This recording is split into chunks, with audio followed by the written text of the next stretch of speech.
Hai, selamat datang pada channel Smart Indonesia, channel yang akan membedah hal-hal inspiratif untuk membuat Indonesia semakin lebih maju. Apakah Anda pernah mendengar mengenai prinsip 80-20? Prinsip yang disebut-sebut tidak perlu mengeluarkan usaha yang berat, namun mendapatkan hasil yang luar biasa yang bisa dilakukan pada pekerjaan, bisnis, hubungan dengan sesama dan segala sesuatu dalam aspek kehidupan ini. Tapi bagaimana mungkin? Karena semenjak kecil kita selalu diajarkan bahwa usaha yang kita keluarkan sama besarnya dengan hasil yang akan kita peroleh. Kita sejak kecil diajarkan untuk bekerja keras untuk mendapatkan pekerjaan yang layak, gaji yang besar, dan hidup yang nyaman. Ini sama saja bekerja dengan power 50 dan menghasilkan output 50. Hasil sama besarnya dengan usaha yang kita lakukan. Sementara konsep 80-20 berbeda 180 derajat. Angka 80-20 adalah sebuah perkiraan bahwa 80% hasil yang kita peroleh datang dari 20% usaha kita. Konsep ini dibangun dari pemikiran Richard Koch yang diadopsi dari Vilfredo Pareto, seorang filsuf asal Italia di abad 19 yang menemukan fakta 20% populasi di Italia saat itu menguasai 80% luas tanah. 2 abad kemudian, hal tersebut jelas masih terlihat di kehidupan keseharian kita. Coba Anda perhatikanlah secara seksama dalam bisnis Anda. Dari 100% penghasilan bisnis Anda, ada 20% pelanggan yang berkontribusi pada 80% pendapatan Anda. Kemudian di pekerjaan Anda, dari 100% jam Anda bekerja, hanya kurang lebih ada 20% jam untuk pekerjaan yang benar-benar menentukan karir Anda. Dan mungkin juga dalam hubungan keluarga, percintaan, ataupun relasi Anda, waktu yang berkualitas hanya 20% dari waktu total Anda membina relasi. Prinsip Pareto atau prinsip 80-20 mendorong Anda untuk fokus pada 20% usaha Anda yang benar-benar paling maksimal menciptakan 80% dari hasil yang Anda ingin raih. Jadi, janganlah menjadi orang rajin. Jadilah seorang pemalas yang cerdas. Pemalas yang malas mengerjakan pekerjaan berat milik orang lain yang tidak berdampak sama sekali dengan karir Anda. Pemalas yang malas mengerjakan hal-hal administratif yang monoton.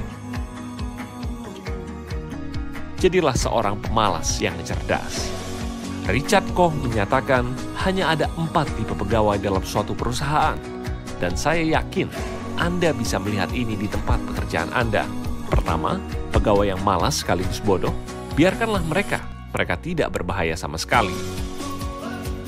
Kedua, pegawai pekerja keras yang cerdas. Mereka adalah tipe pegawai yang memastikan setiap detil dipertimbangkan dengan benar, dan mereka adalah pegawai yang baik. Ya, pegawai yang baik. Ketiga, pegawai pekerja keras namun tidak cerdas. Orang-orang ini sangat berbahaya dan mereka harus segera dipecat, karena mereka akan membawa pekerjaan-pekerjaan yang tidak relevan untuk tim. Dan keempat, pegawai cerdas yang malas. Mereka adalah satu-satunya kriteria yang tepat untuk jabatan tertinggi di perusahaan. Lalu bagaimana prinsip 80-20 dapat diaplikasikan dalam kehidupan sehari-hari? Pertama, fokuslah pada tujuan 80-20 Anda. Kerjakan apa yang benar-benar Anda inginkan dalam pekerjaan dan yang penting dalam bisnis Anda. Apa menurut Anda yang ideal? Apa yang paling berarti bagi Anda? Tulis dan buat daftar poin per poin.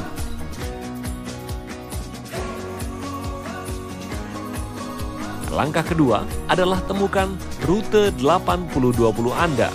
Carilah tindakan-tindakan yang akan menghasilkan hal yang besar dengan energi yang lebih sedikit. Jika Anda sudah mengetahui pelanggan mana yang paling menghasilkan profit bagi bisnis Anda, rute 80-20-nya adalah cari cara mempertahankannya. Bisa dengan memberikan layanan di atas harapan mereka, memberikan hadiah, atau yang lainnya. Jika Anda sudah mengetahui pekerjaan mana yang paling penting Anda lakukan, temukan rute 80-20 untuk Anda bisa mengerjakan pekerjaan tersebut secara efektif dan efisien dengan meningkatkan kompetensi dan skill pada hal yang penting tersebut.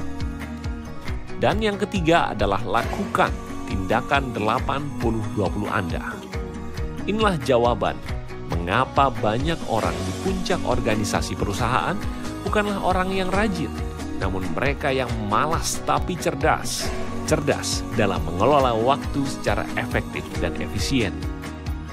Jadi, jika saat ini Anda sudah pintar, namun masih rajin dan belum malas, buatlah diri Anda semakin malas melakukan pekerjaan yang monoton.